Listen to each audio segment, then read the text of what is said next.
नमस्कार। जय हिंद दोस्तों। आज के इस वीडियो में हम तीसरा डे 3 को देखेंगे होमवर्क सीरीज का। तो फटाफट क्वेश्चन देखते हैं। जो पहला सेक्शन है वो करंट अफेयर्स और क्वेश्चन बैंक से है। क्वेश्चन है कि हाल ही में हमसफ़र नीति का शुभारंभ किस मंत्रालय द्वारा किया गया है।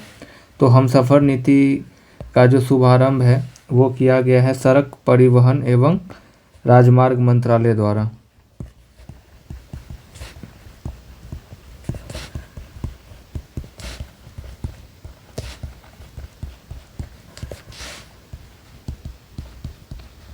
ठीक है। अगला क्वेश्चन इसी में है कि सागरमाला परियोजना का संबंध किससे है। तो सागरमाला परियोजना का संबंध बंदरगाहों से है। भारतमाला परियोजना का संबंध किससे है। तो ये भारतमाला परियोजना का जो संबंध है वो राष्ट्रीय राजमार्ग से है, नेशनल हाईवे। ठीक।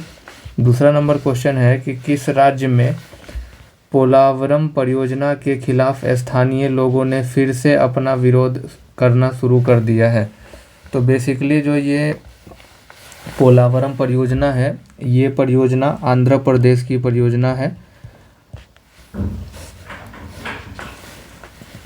अगला क्वेश्चन है इसी में पोलावरम परियोजना किस नदी पर स्थित है। तो ये गोदावरी नदी पर स्थित है। पोलावरम परियोजना का राष्ट्रीय जो पोलावरम परियोजना था इसको राष्ट्रीय परियोजना कब घोषित किया गया। तो ये घोषित किया गया था सन 2014 ईस्वी में। नेक्स्ट क्वेश्चन है कि नई चेतना 3.0 योजना की शुरुआत कब और कहां से की गई। तो इस योजना की जो शुरुआत है वो की गई 2024 में और ये की गई थी न्यू दिल्ली से। महिलाओं के साथ हिंसा उन्मूलन के लिए दिवस कब मनाया जाता है। तो ये दिवस जो है प्रत्येक वर्ष 25 नवंबर को मनाया जाता है। सुप्रीम कोर्ट ने किस अधिनियम में संशोधन का आग्रह किया जिसमें बाल पोर्नोग्राफी के स्थान पर बाल यौन शोषण सामग्री रखा जाए। तो ये पॉक्सो एक्ट में जो है सुधार की बात की गई है सुप्रीम कोर्ट के द्वारा। आईटी अधिनियम के किस धारा के तहत बाल यौन शोषण पर दंड का प्रावधान किया जाता है। तो ये धारा 67 है। बिहार कोकिला के नाम से प्रसिद्ध गायिका जिनका निधन हाल ही में हो गया है उनका नाम है शारदा सिन्हा। छठा नंबर क्वेश्चन है विश्व में सर्वाधिक प्रतिष्ठित फिल्म पुरस्कार ऑस्कर। बात करें ऑस्कर की तो ऑस्कर का जो शुभारंभ है वो 1929 से दिया जाता है फिल्म के क्षेत्र में। और इस बार कौन सी फिल्म भारत का प्रतिनिधित्व करेगी। तो उस फिल्म का नाम है लापता लेडीज। अगला क्वेश्चन देखिए। नेक्स्ट क्वेश्चन है आपका कि अगला क्वेश्चन है कि ऐसे व्यक्ति जिन्हें फिल्म जगत में जीवन पर्यंत उपलब्धि के लिए ऑस्कर अवार्ड दिया गया। ऐसे नहीं, यहाँ पे वैसे होगा। वैसे व्यक्ति जिन्हें फिल्म जगत में जीवन पर्यंत उपलब्धि के लिए ऑस्कर अवार्ड दिया गया है उनका नाम है सत्यजीत रे।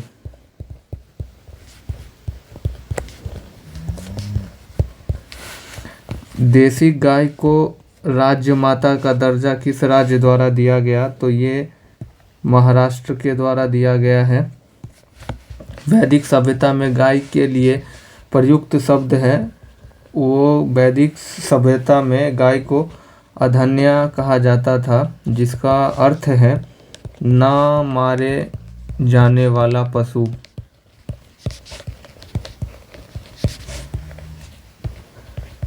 ठीक। अगला क्वेश्चन है 8वां कि हाल ही में 7वीं आवधिक श्रम बाल होगा यहाँ पे बाल सर्वेक्षण वार्षिक रिपोर्ट किस संस्था द्वारा जारी किया गया। तो ये श्रम ब्यूरो के द्वारा जारी किया गया है हाल ही में। भारत में रोजगार और बेरोजगारी के आंकड़े कौन जारी करता है? तो ये NSSO के द्वारा जारी किया जाता है। ये पहले किया जाता था, वर्तमान में इसको समाप्त कर दिया गया है। बिहार में पहले ड्राई पोर्ट का उद्घाटन किस जिले में किया गया? तो ये पटना के बिहटा में किया गया है, पटना के बिहटा में। 10वां नंबर क्वेश्चन है कि भारत की पहली हवाई आधारित स्वसंचालित आंतरिक वायु गुणवत्ता निगरानी सुविधा किस एयरपोर्ट पर शुरू की गई है?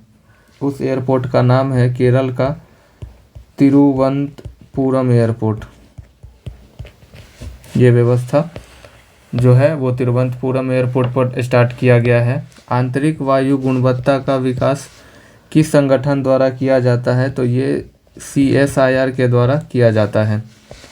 अगला क्वेश्चन है, अक्टूबर 2024 में महिला उद्यमिता मंच का शुभारंभ किस राज्य में किया गया? तो ये स्टार्ट किया गया है तेलंगाना राज्य में। महिला उद्यमिता मंच किस आयोग द्वारा शुरू किया गया? तो ये नीति आयोग की पहल है। राज्य खाद्य सुरक्षा सूचकांक 2024 में भारत का टॉप राज्य कौन सा रहा है? तो केरल रहा है। अगला क्वेश्चन है कि शिक्षा लिंगानुपात और सतत विकास में शीर्ष पर कौन है? तो यहाँ पर भी केरल है। राष्ट्रीय संस्थागत रैंकिंग फ्रेमवर्क इंडिया रैंकिंग 2024 जारी किया गया। भारत के उच्च शिक्षा संस्थानों के समग्र रूप में शीर्ष स्थान पर कौन सा है? तो इसमें IIT मद्रास है शीर्ष स्थान पर। इंडिया रैंकिंग 2024 का कौन सा संस्करण जारी किया गया है? तो ये 9वां संस्करण है। विश्व खुशहाली सूचकांक में भारत का स्थान कौन सा है? तो भारत का स्थान 126वां है और फर्स्ट पे जो है देश उसका नाम है फिनलैंड। निर्यात तैयारी सूचकांक का प्रकाशन कौन करता है? ये नीति आयोग के द्वारा प्रकाशित किया जाता है। और नीति आयोग का गठन कब हुआ था? 2015 में, और PM जो है इसके अध्यक्ष होते हैं। न्यूनतम समर्थन मूल्य मिनिमम सपोर्ट प्राइस किसकी सिफारिश पर लागू किया गया था? तो ये MS स्वामीनाथन समिति के सिफारिश पर लागू किया गया था।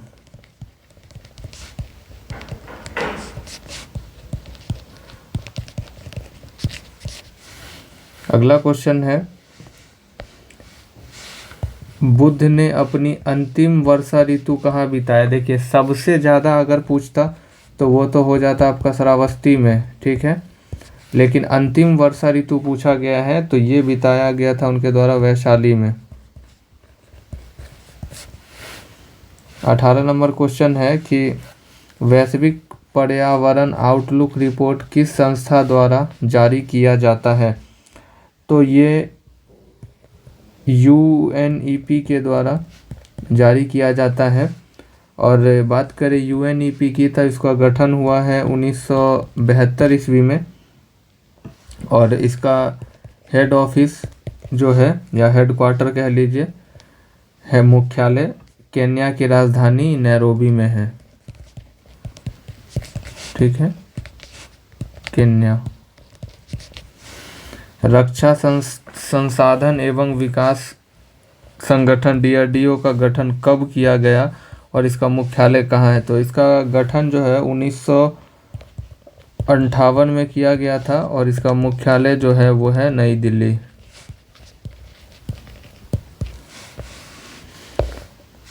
रक्षा पेटी, लाइफ बोट तथा पनडुब्बी किस सिद्धांत पर कार्य करता है?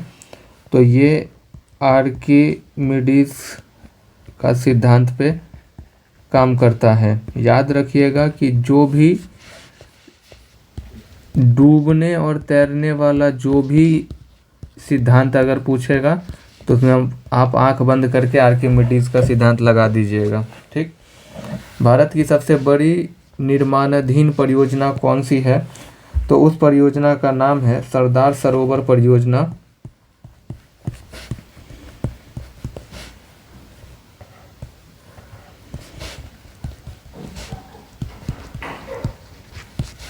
बाईस नंबर क्वेश्चन है, चुनाव आयोग अपना स्थापना वर्ष किस अवधि तक एक सदस्यीय निकाय के रूप में कार्य किया?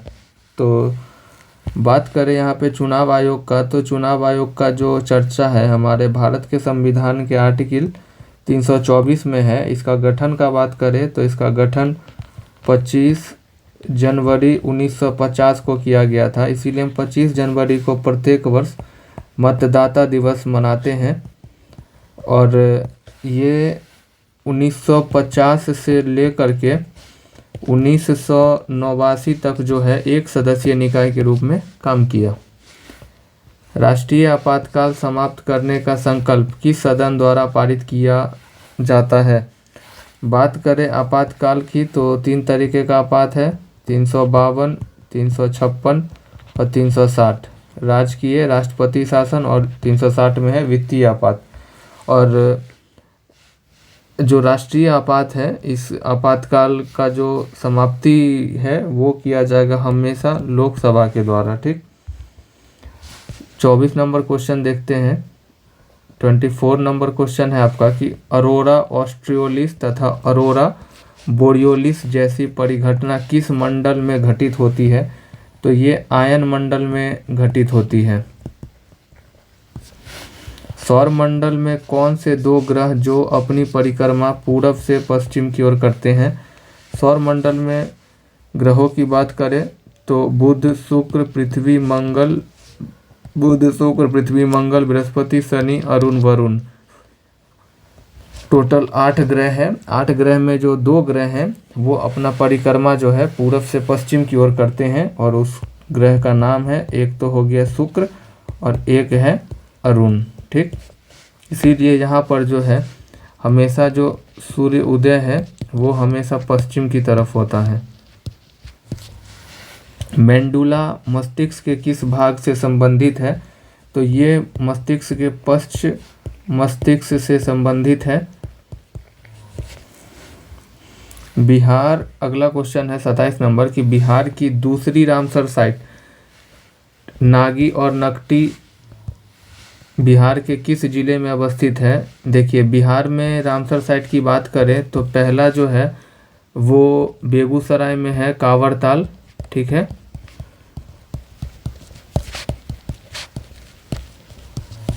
और दूसरा जो नागी नकटी है, नागी नकटी डैम जो है वो बिहार के जमुई जिला में है।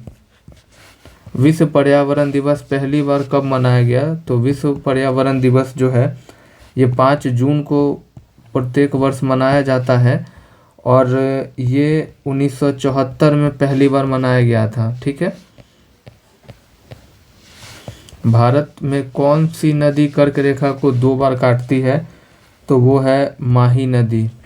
ठीक, घाघरा नदी गंगा में कहाँ पर मिलती है? तो ये बिहार के छपरा में घाघरा नदी गंगा में मिलती है। नर्मदा और ताप्ती नदी के बीच अवस्थित पहाड़ी कौन सी है? तो उस पहाड़ी का नाम है सतपुड़ा की पर्वत श्रेणी। इलाहाबाद की संधि किस युद्ध के बाद की गई? इलाहाबाद की जो है 2 संधि हुई है, और यहाँ पे पूछा गया है कि सीधा सीधा क्वेश्चन पूछा गया है कि इलाहाबाद की संधि किस युद्ध के बाद समाप्त की गई? तो वो इलाहाबाद की जो संधि है किस युद्ध के बाद समाप्त की गई? तो वो युद्ध था 1764 का बक्सर का युद्ध। ठीक, 1764 पूरा है। 22 अक्टूबर 1764 का बक्सर का युद्ध जो है वो इलाहाबाद के संधि पे समाप्त हुआ, और इसमें 2 संधि हुआ था, ये ध्यान रखिएगा। अगला है सेक्शन ज्योग्राफी, मॉडर्न हिस्ट्री और पॉलिटी और स्टैटिक्स से। भारत के साथ बांग्लादेश की स्थलीय सीमा कितनी लंबी है? तो ये है टोटल 4096 किलोमीटर। ठीक, और अगर आप मैप को देखिएगा तो इस तरीके से 5 राज्यों से जो है सीमा साझा करती है बांग्लादेश। और सबसे बड़ी बात करेंगे सबसे छोटी का, तो वो है हमारा 106 मीटर अफ़गानिस्तान के साथ। बांग्लादेश एशिया महाद्वीप के किस भाग में है? बांग्लादेश एशिया महाद्वीप के परिप्रेक्ष्य में देखिएगा तो ये दक्षिण पूर्वी भाग में है।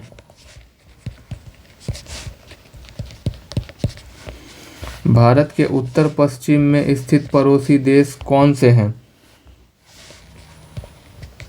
ये अगर आप भारत देखिएगा तो उत्तर ऊपर हो गया और पश्चिम इधर हो गया, ठीक। और यहाँ पे जो है वो कौन सा देश है? पाकिस्तान। भारत के परिप्रेक्ष्य में पूछा जा रहा है। अफ़गानिस्तान भारत से किस गलियारे से जुड़ता है? तो वो है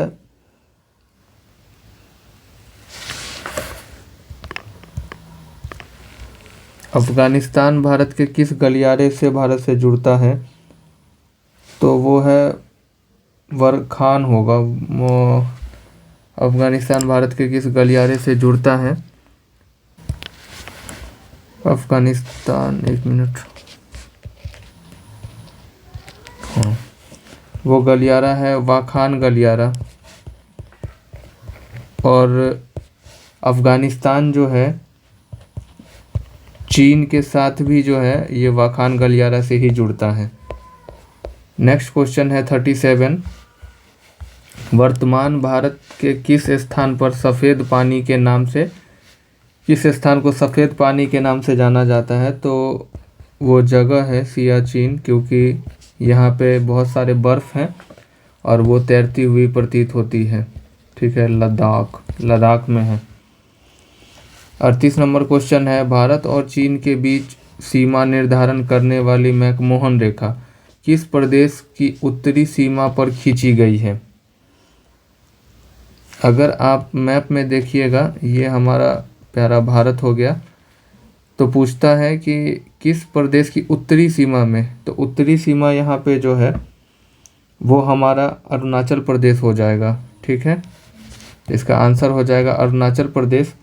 अरुणाचल प्रदेश का पुराना नाम या ओल्ड नेम का क्या था? नेफा था, नॉर्थ ईस्ट फ्रंटियर एजेंसी, ठीक, नेफा था। और मैकमोहन रेखा की बात करें तो इसका निर्धारण 1914 में किया गया था। प्राचीन भारतीय भौगोलिक मान्यता के अनुसार भारतवर्ष किस द्वीप का अंग है?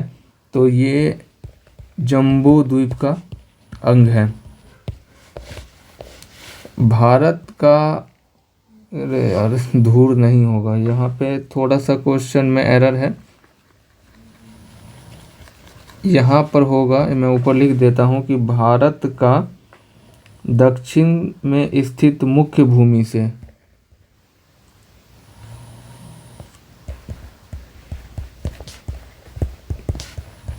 दक्षिण में स्थित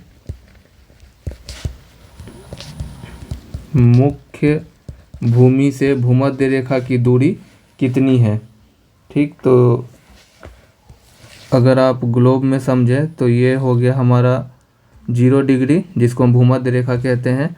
और इसमें भारत का स्थिति कुछ, एक मिनट, यहाँ पे भारत का स्थिति कुछ इस तरीके का है।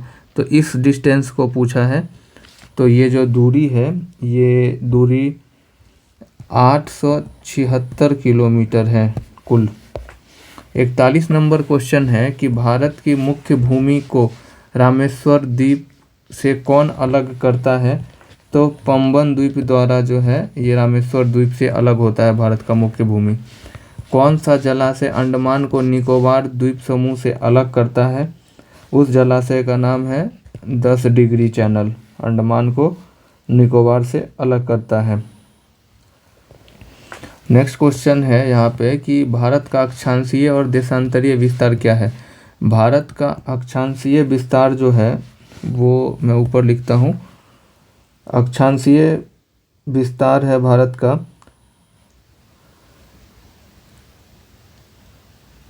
क्वेश्चन है, भारत का अक्षांशीय और देशांतरीय विस्तार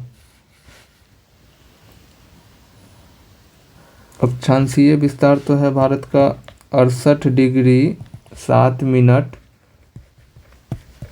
पूर्वी देशांतर से 97 डिग्री 25 मिनट पूर्वी देशांतर। और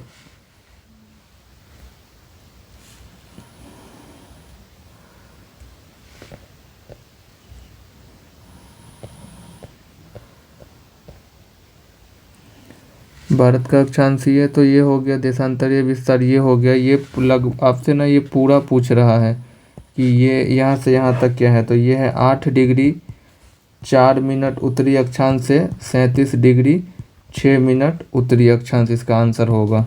थोड़ा सा मैं कंफ्यूज कर रहा था। भारत का सुदूर दक्षिणतम बिंदु क्या है, तो उसका नाम है इंदिरा पॉइंट।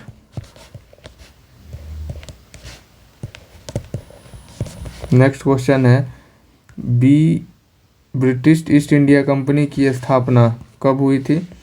और ब्रिटिश ईस्ट इंडिया कंपनी के स्थापना के समय भारत का राजा और ब्रिटेन की महारानी कौन थी?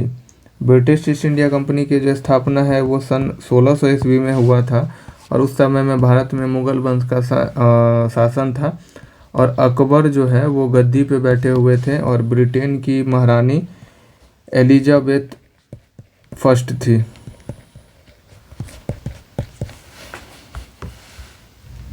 नेक्स्ट क्वेश्चन है, भारत आने वाला दूसरा यात्री कौन था और किसके दरबार में आया था? यहाँ पे भारत नहीं होगा, यहाँ पे मुगल दरबार होगा। ठीक है, मुगल दरबार में आने वाला दूसरा अंग्रेज यात्री जो था वो था सर टॉमस रो। और सर टॉमस रो जो है वो जहांगीर के दरबार में सन 1615 ईस्वी में आया था। ब्रिटिश ईस्ट इंडिया कंपनी द्वारा पहला कारखाना कहाँ स्थापित किया गया? तो ये कारखाना सूरत में स्थापना किया गया था इसका 1608 ईस्वी में। 1760 वांडीवास की प्रसिद्ध लड़ाई अंग्रेजों ने किसके साथ लड़ी? तो ये British east India company versus French east India company के बीच में हुआ था, और इसमें फ्रांसीसी हार गए थे और ब्रिटिश ईस्ट इंडिया जीत गई थी। 49 नंबर क्वेश्चन है, तृतीय कर्नाटक युद्ध तृतीय कर्नाटक युद्ध, देखिए बात करें तृतीय कर्नाटक युद्ध का, तो ये लड़ा गया था 1756 से लेके 63 तक, और ये ब्रिटिश ईस्ट इंडिया कंपनी और फ्रेंच ईस्ट इंडिया कंपनी के बीच में ये लड़ा गया था। इसमें ब्रिटिश ईस्ट इंडिया कंपनी की जीत हुई, और ये जो है ये पेरिस के संधि पे समाप्त हुआ। पेरिस के संधि से इसकी समाप्ति हुई। 50 नंबर, औपनिवेशिक शासन को सर्वप्रथम कहाँ स्थापित किया गया था? औपनिवेशिक शासन को यहाँ पे सर्वप्रथम भारत में यहाँ होना चाहिए। भारत में कहाँ पे स्थापित किया गया था? तो ये बंगाल में किया गया था इसका स्थापना। अगला क्वेश्चन है, किसी नहीं किस युद्ध की समाप्ति के बाद अंग्रेजों ने भारत पर पूर्णतः शासन सत्ता स्थापित किया? तो वो 1764 का बक्सर का युद्ध था। एक महत्वपूर्ण युद्ध है 1757 में पलासी का युद्ध। ठीक, 1764 का बक्सर का युद्ध था। अंग्रेजी शासनकाल में भारत का कौन सा क्षेत्र अफीम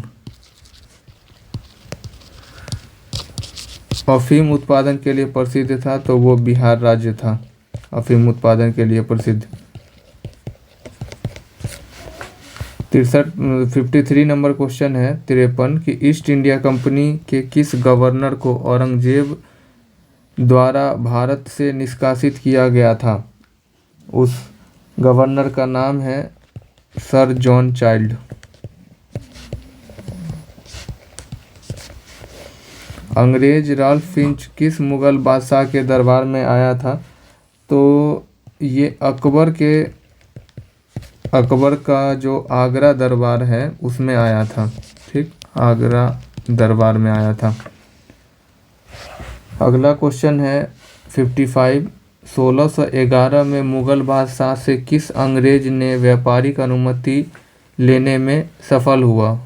1611 में मुगल बादशाह से किस अंग्रेज ने व्यापारिक सफल लेने में सफलता हासिल की? तो उसका नाम है जॉन मिडल्टन। क्वेश्चन 56 है, किस मुगल बादशाह से अंग्रेज ने 1.25 लाख यानी 1.5 लाख रुपए मुआवजा के तौर पर वसूल किए थे? तो ये बेसिकली इसका जो आंसर है वो होगा उत्तर मुगल काल में। इसका आंसर मैं कमेंट में बताता हूँ, 1 मिनट। किस मुगल बादशाह से अंग्रेजों ने 1.5 लाख रुपए मुआवजे के तौर पर वसूल किए थे? 1764 का जो बक्सर, हाँ ये क्वेश्चन थोड़ा सा एरर है। किस मुगल बादशाह से नहीं होगा, किस मुगल बादशाह ने अंग्रेजों से 1.5 लाख रुपए मुआवजा के तौर पर वसूल किए? उसका नाम है औरंगजेब। थोड़ा सा क्वेश्चन में ही एरर था। अंग्रेजों ने सन 1700 ईस्वी में पहला प्रेसिडेंसी नगर किस शहर को घोषित किया? तो उन्होंने सबसे पहला प्रेसिडेंसी नगर जो है वो कोलकाता को घोषित किया था। 58 है, अंग्रेजों के बाद भारत आने वाले यूरोपीय कंपनी कौन था? तो अंग्रेजों के बाद भारत आने वाला यूरोपीय कंपनी था डेनिश, और इसकी स्थापना जो है 1616 में किया गया था। 59 नंबर क्वेश्चन है कि फ्रांसीसी व्यापारिक कंपनी की स्थापना किस फ्रांसीसी के शासनकाल में हुआ? तो उसका नाम है लुई 14वां के शासनकाल में फ्रांसीसी ईस्ट इंडिया कंपनी की स्थापना हुई थी। भारत आने वाले यूरोपीय को होगा यहाँ पे को क्रम को लिखिए, यूरोपीय के क्रम को लिखिए। तो पहला आया था पुर्तगाली, पुर्तगाली के बाद आया, 1 मिनट, पुर्तगाली के बाद आया डच, डच के बाद आया अंग्रेज, अंग्रेज के बाद आया डेनिश, डेनिश के बाद आया फ्रांसीसी, और फ्रांसीसी के बाद में सबसे अंत में आया था स्वीडिश। तो सबसे पहले आया पुर्तगाली, सबसे बाद में आया स्वीडिश, सबसे बाद में जाने वाला भी पुर्तगाली ही था। 1858 के शाही अधिनियम के समय भारत का गवर्नर जनरल या वायसराय कौन था? तो ये कैनिंग था, और ये जो है ये पहला वायसराय भी था। ठीक, किस अधिनियम द्वारा भारतीयों को अपने देश के प्रशासन में कुछ हिस्सा लेना संभव बनाया? तो वो जो एक्ट था वो 1861 का अधिनियम था। 63 नंबर क्वेश्चन है, किस अधिनियम द्वारा भारतीयों को विधान परिषद में बजट पर बहस करने की शक्ति दी गई? तो ये शक्ति 1892 के भारत परिषद अधिनियम द्वारा दिया गया था।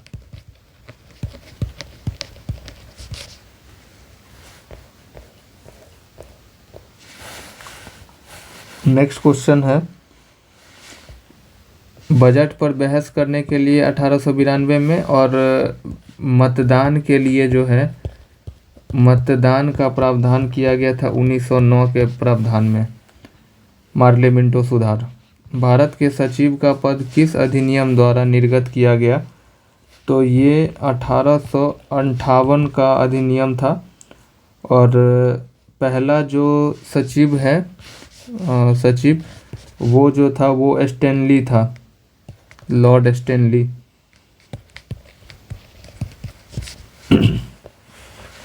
किस अधिनियम द्वारा केंद्रीय विधान परिषद में मुस्लिम वर्ग के लिए पृथक निर्वाचन की व्यवस्था की गई, तो ये 1909 का मार्ले मिंटो सुधार था।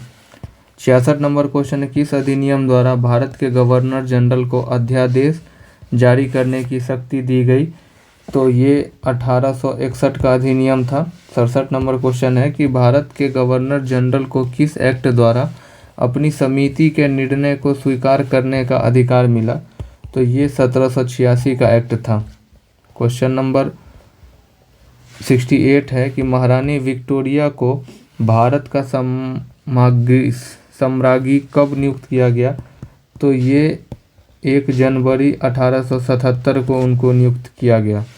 1892 के अधिनियम से भारत में किस प्रकार की चुनाव प्रणाली का शुभारंभ हुआ, तो वो अप्रत्यक्ष चुनाव प्रणाली का शुभारंभ हुआ। और अगर हम बात करें प्रत्यक्ष चुनाव प्रणाली का, तो इसका शुरुआत 1919 के अधिनियम के द्वारा किया गया। किस वर्ष भारत में ब्रिटिश काल में बजट व्यवस्था का शुभारंभ किया गया, तो ये 1860 में किया गया था जेम्स विल्सन के द्वारा। भारतीय संविधान के लिए पहली बार औपचारिक मांग किस विधेयक में की गई, ये स्वराज विधेयक था। और ये विधेयक जो है बाल गंगाधर तिलक के द्वारा लाया गया था 1895 ईस्वी में। नेक्स्ट क्वेश्चन है कि स्ट्रेची आयोग का गठन कब और किस गवर्नर या वायसराय के समय में किया गया। देखिए, स्ट्रेची आयोग का जो गठन है ये 1878 में किया गया और उस समय जो वायसराय था वो था लिटन, लॉर्ड लिटन। यक्षगान कर्नाटक का लोक नृत्य है। गरबा और इंडिया कहाँ का लोक नृत्य है, तो ये गुजरात का लोक नृत्य है। उड़ीसा के किस नृत्य को अर्धशास्त्रीय नृत्य का दर्जा दिया गया है, तो वो छऊ है। उड़ीसा की एक और नृत्य है पाइका। ठीक, तो इसी तरीके से हमारा यहाँ पे 75 क्वेश्चन ख़त्म हुआ। मिलते हैं नेक्स्ट वीडियो में किसी नए टॉपिक के साथ। जय हिंद।